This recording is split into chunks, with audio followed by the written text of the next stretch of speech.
Thank you. Okay. Council's waived roll call. You may begin. All right, Dr. Bonanni, when we broke, we were about to talk about the allegation in this case that Dr. Husted created a 20-centimeter common channel when he performed duodenal switch surgery on Ms. Waddle back in July of 2009, okay? Yes. I want to ask you a couple of questions. First of all, bariatric surgeons, like all surgeons, you dictate operative notes, correct? Yes. And what do you put in your operative notes? The operative note is a very important piece of communication for us. What we do is we put in the reason why we did the surgery, the circumstances in which they were done, meaning all the safety issues, the operating room, all that, and then the techniques that we used and any problems that may have occurred during the procedure, how much blood we've lost, how much fluid was given to the patient, whether or not the patient made urine or not, and whether or not the patient was stable. It's a sacred document for us because that follows the patient, and if something else were to happen and another doctor needed access to it, or if you needed access to it, if you had to reoperate or something, it's a very important, it's a sacred piece of information for us. Okay. And do surgeons typically do the operative note close in time to the procedure itself?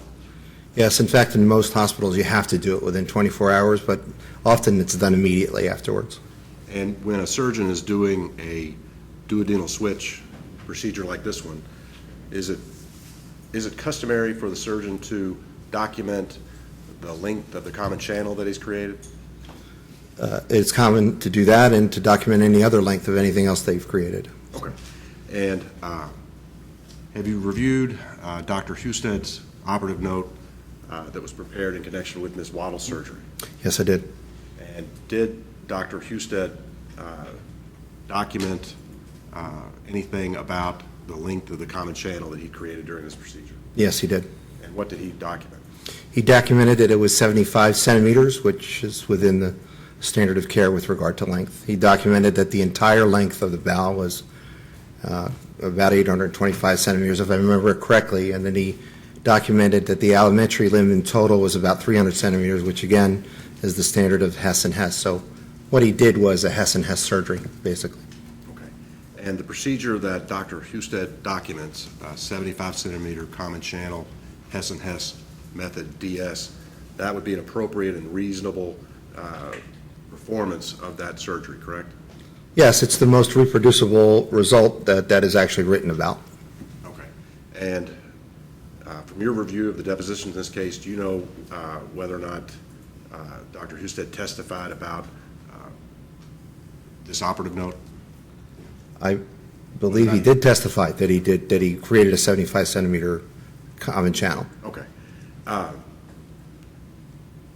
you ever heard of any surgeon anywhere creating a 20 centimeter common channel in a DS procedure like this? No, I have not. No one would ever do that. And why? Well, it would create a lot of problems for their patient. Well, first of all, could it? Dr. Gagne told us that it could not be a mistake to create a 20 centimeter common channel when you documented a 75 centimeter common channel. He said it could not be a mistake. No, I don't know how. I mean, you agree or disagree? I agree. The way the measurement was done, especially, it's not as if he went in and just grabbed a piece of intestine and measured it. He started from one end and went to the other. I mean, I don't know how you can make that mistake. How did Dr. Husted measure it? Well, he started from the very beginning, as we talked about, and went to the end, as we talked about, and then he measured the other two channels. One is the common, the other is the alimentary limb. And he did it end-to-end on the stretch, which is the way Hess and Hess did it, for accuracy and reproducibility. I don't know how you could not, I don't know how you could make that mistake. We're not talking about a couple centimeters. I mean, the difference between 20 and 75, I'm not a math kind of guy, but it's pretty significant difference. Right. Yeah. Can you conceive of any reason why a surgeon might create a 20 centimeter common channel during a DS procedure? No, not at all. I can't, there's no reason to do that. Have you heard any evidence in this case suggesting why Dr. Husted might do such a thing? No. Okay. No. Do you have an opinion as to whether or not Dr. Husted, on July 22nd, 2009, created a 20-centimeter common channel when he performed this procedure on Ms. Waddle? I have the opinion that he did not, and forget about the measuring and how he did it, but just look at the clinical course gives you the answer to that. What's the clinical course you're talking about? Well, a 20-centimeter common channel, is it okay if I address the jury? The 20-centimeter channel is like having short bowel. Short bowel syndrome is a very known disease that all general surgeons unfortunately treat once in a while. And what would happen is bowel movements would be the major issue, and it would oftentimes start right in the hospital before you leave. And the chief complaint of that patient would be loose bowel movements from the beginning and multiple, somewhere between, 5 and 10 bowel movements at least a day, because you're taking the food, putting it through a short channel right into the colon. Remember, the colon doesn't really digest anything. It absorbs water, but it doesn't digest anything. And so bowel movements would be crippling, or can be very crippling. And nutritionally, the person would deteriorate very quickly. And I don't really see anything in the record. Let me stop while we're on bowel movements. Would you expect a patient who had a 20-centimeter common channel created during one of these DS procedures to be having 2 bowel movements 10 months post-operatively? No, that it would be much more than that. Dr. Weiss obtained a history from Ms. Waddle that she was having 2 bowel movements a day. 2 soft bowel movements. 2 soft bowel movements a day as of May of 2010. Yes. Would that be consistent or inconsistent with the creation of a 20-centimeter common channel back in July of 2009? That would not be consistent. I would expect complaints to be, very, very early with a 20-centimeter common channel. I would expect that because of my experience. Okay. And what about your experience tells you that? Well, I create common channels every day, and with a 100-centimeter common channel, the average person in my practice and in most practices has 3 to 5 bowel movements a day for the first 3 months, and then 85% of people, they go down to about 1 to 3, depending on their diet, depending on their ability to tolerate. That's the body's adaptation process. We depend on that so that patients will stay healthy. So that's a 100-centimeter channel. We can depend on that kind of result in 85% of people. So now you reduce it from 75, now from 100 or 75 down to 20. Now, there's no way to adapt to that. The body cannot tolerate that short of a distance for digestion. Okay. Well, that raises a point. We start out with, just for round numbers, we start out with say a person with a small bowel of 750 centimeters. Right. And if we use the Hess method of creating a common channel that's 10%, that's going to be 75 centimeters, correct? Yes. So you talked about the DS, one of its benefits is it's designed to tackle, the super morbidly obese. Right. So the way that's getting done is by, we take out the stomach. We know about that. That's the Right. gastrectomy. But then we are reducing the absorptive area by design. By design. 90%, correct? Basically. And if Dr. Husted had created a 20-centimeter common channel, we're taking that 10% we had left, the 75, Yeah. and going all the way down, by a factor of 3, correct? Yes, sir. All right. So you understand, bariatric surgeons, when they create that 75-centimeter common channel, that's already pretty getting on this thing pretty hard, isn't it? Yes, sir. In terms of cutting away their ability to digest food and take in nutrients, correct? Correct. It's like having a patient with short bowel syndrome. Okay. Already. Exactly. Yeah. You've created that problem. That's a very devastating disease. Okay. Would you expect, would it even be possible for a person who had a 20-centimeter common channel created during a DS to be above their ideal body weight 20 months after the procedure? I don't believe so, not unless they were somehow they had some adjunct way of nutrition like IV or something. Would you expect them to be above their ideal body weight 10 months after procedure? I would expect very rapid weight loss. Very, very rapid. Very rapid and Very, what about- I mean, without support, it would continue, I believe. Okay. Ms. Waddle's clinical picture, based on your review of her records, consistent or inconsistent with creation of a 20-centimeter common channel back in July 2009? Inconsistent. Now, have you given any consideration, or have you reviewed these records and arrived at any opinions concerning whether or not, or the extent to which Ms. Waddle was compliant with the dietary rules for post-surgical DS patients? I don't see any evidence that she was compliant. Okay. Do you see any evidence that she was not compliant? Yes, yeah. What kind of evidence have you seen as you reviewed the records? Well, I think the most compelling thing that I saw was that when she was admitted in May of 2010 by Dr. Weiss for what he thought was an obstruction, the day or two after surgery, she had things like Cheetos and soda bedside and admitted to eating those things. When you do that with a duodenal switch, it's like taking a revolver and, with one bullet in it. It's Russian roulette. Because what this represents is complex carbohydrates and carbohydrates. And when you have the DS procedure, if you overload yourself with those kinds of foods, what happens is that you create a lot of gas. And because your adsorbative surface is so short, the gas creates an increase, what we call increased transit time. The valve starts moving. And so flatulence would be a big problem, and it would be really not, the odor would be really bad, but even more importantly, it forces the few nutrients you do have out of your intestine because of creating that. So the number one rule for us when we give patients instructions is they should be taking in 80 grams of protein a day, 8 glasses of water. They should not eat more than the size of their fist. They should never drink when they eat. They should never drink a calorie. They should never eat 2 hours before they go to bed. Complex carbohydrates are out. Anything in cellophane should be thrown out. And Cheetos and donuts and ice cream are the exact opposite of that advice. A person doing that for any significant period of time, although they would get some satisfaction with the taste of things, would run into a lot of trouble over time, and particularly the soda and the ice cream.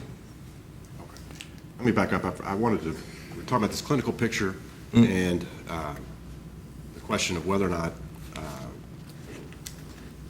it would have been possible for Ms. Waddle to be having her health situation as it was at 10 months and 20 months, 10 months with Dr. Weiss, 20 months with Dr. Tanner.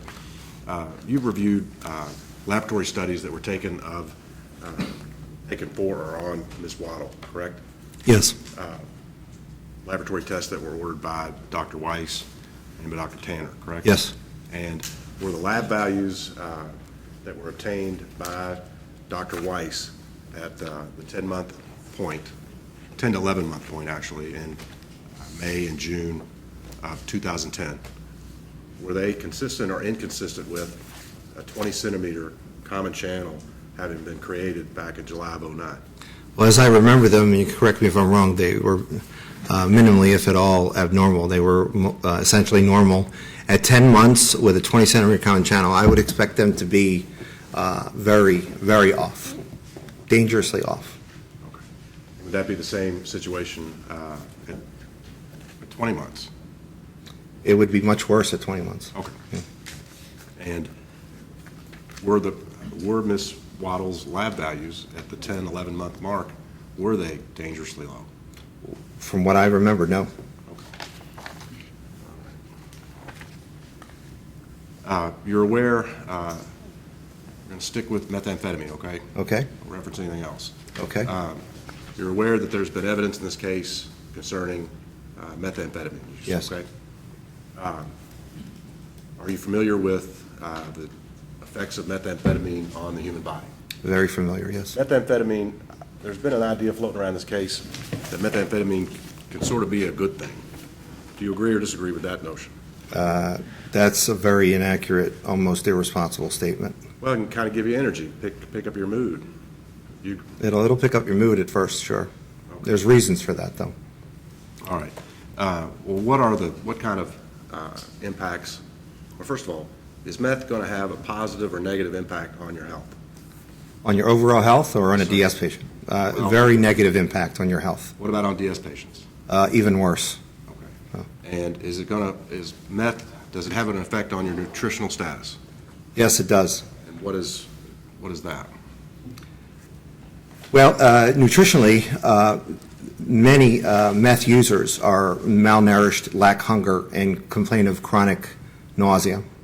Methamphetamine is a drug that increases the level of dopamine in the brain. Dopamine is the pleasure drug that we have in our brain that makes things feel good, gives you euphoria, more energy, makes you feel good about yourself. But at the same time, and 3 times greater, norepinephrine is also blocked from being uptaken. And so there's a lot of norepinephrine. And it's the norepinephrine that's the problem. The blood supply to the intestinal tract becomes contracted with norepinephrine. It's the fight or flight hormone that you hear about. And so people will often have a dysmotility. In other words, their intestines doesn't work right. They'll have nausea, vomiting. They get agitated. They get abdominal cramping.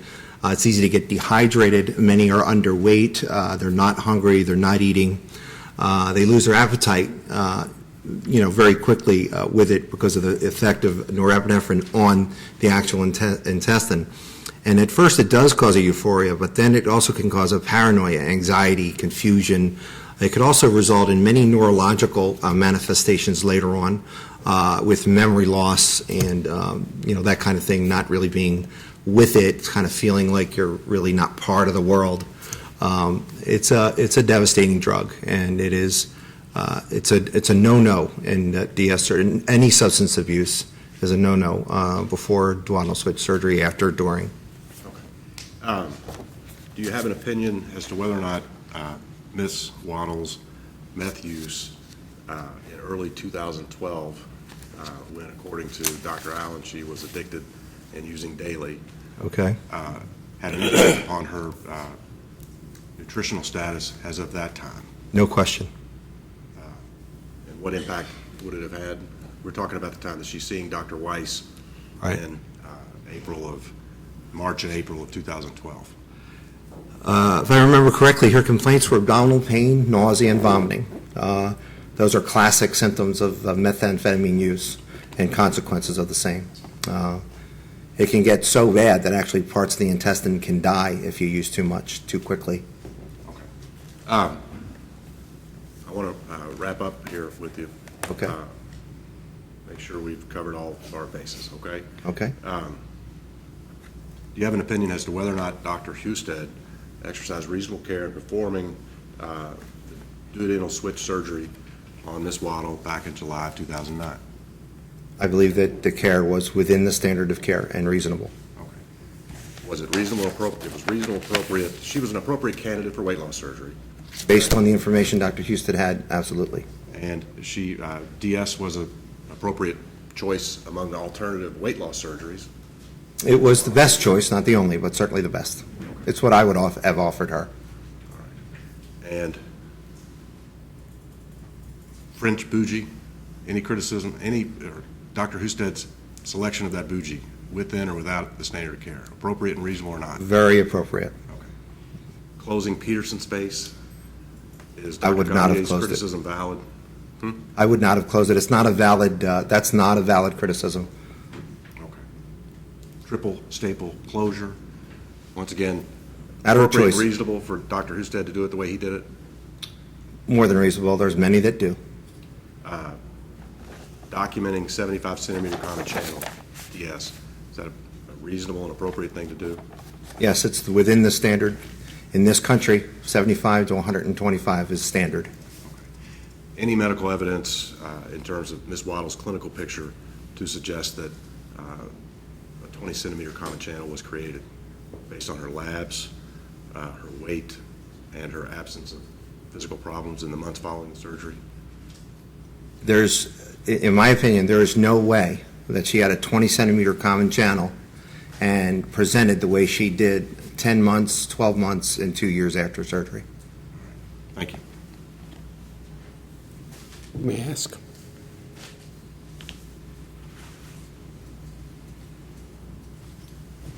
Good morning, Doctor. Good morning. How are you? Good. You flew in last night, is that right? Yes, Where'd you fly in from? Philadelphia. And It's much nicer here. stayed here in Somerset Yes. and were you paid for coming down here? Was I paid today? Are you going to be I have not paid? been paid, but they tell me they're going to. And what's your charge for being here today? My average charge is $450 an hour. Do you have a specific fee for testifying in court? Yes. And what is that? For my presence, it's $7,500 for a day, and half of that for a half a day. So you're getting $7,500 for today and half that for yesterday, is that correct? I haven't gotten anything yet, but I think that's what it's supposed to be. You described your process, the process you go through with patients before you perform bariatric surgery. And is it true that your bariatric patients have an average of 52 encounters with your office before surgery? That's about, with the program, it's not all the encounters aren't in the actual office. Most of them are.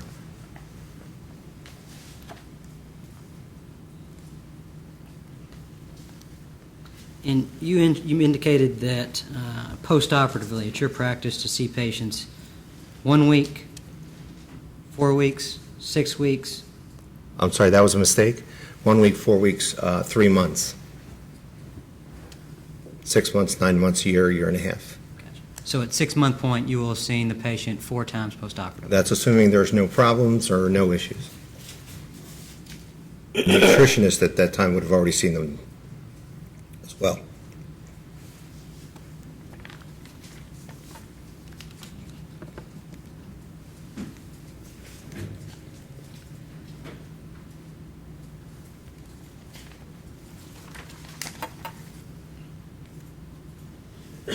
And Doctor, before, you've never treated Ms. Waddle, is that correct? No. And would you agree that the shorter the common channel, the greater the risk of malnutrition and vitamin deficiencies? Yes, that's true.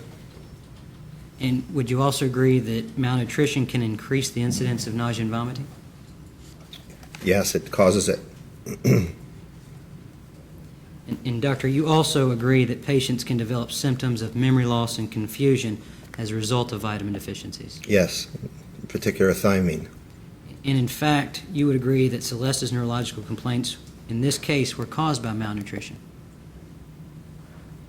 I don't know if that was the sole cause, certainly a contributing factor. But if she was taking methamphetamine, and I don't know if she was, that certainly is also a contributing factor. Doctor, you don't have any evidence that Ms. Waddle was using methamphetamine prior to March 16th when Dr. Weiss told her that she was going to die in 6 months without surgical intervention, do you? I don't have any evidence.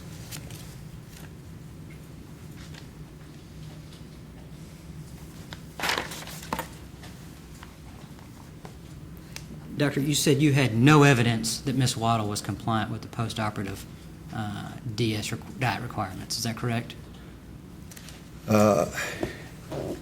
I did not have the opportunity or the ability to realize that she was actually following up with her family doctor. I never got those records. With Dr. Husted's office, I only saw one visit. I have since learned that she was seeing her family doctor on a regular basis. I don't know the frequency of which that was or what the problems were, if there were any. And you don't have any knowledge one way or the other about what vitamins, the quantity of vitamins, the amount of protein that Ms. Waddle was intaking on a daily basis following surgery, do you? There is no documentation or any communication from her to any provider where I've been able to review that. And you would agree that if a patient's vomiting 2-3 times a day, that's going to make it difficult for the patient to consume enough calories and get enough nutritional value from the things they're eating to be healthy? In the long term, that's true.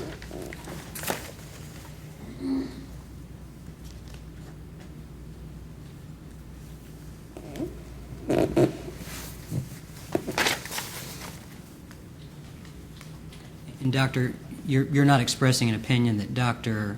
Weiss or Dr. Tanner violated the standard of care, are you? Not at all.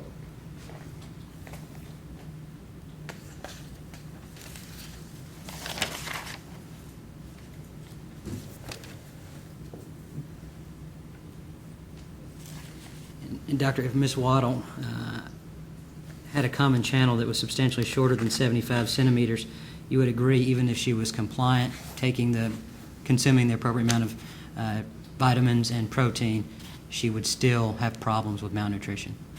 There's no question about that. And vomiting would simply exacerbate that problem. It would, and in fact, they're related. They would probably, the problems would cause the vomiting.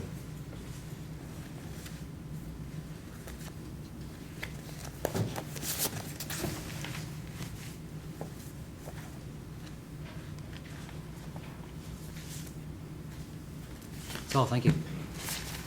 Redirect based only on those? Thank you. You may step down. Call your next witness. Your Honor, I'm sorry. the case for the defense, Your Honor. Thank you. If you'd lower the screen, counsel approach. Ladies and gentlemen, you now heard the case for the defense.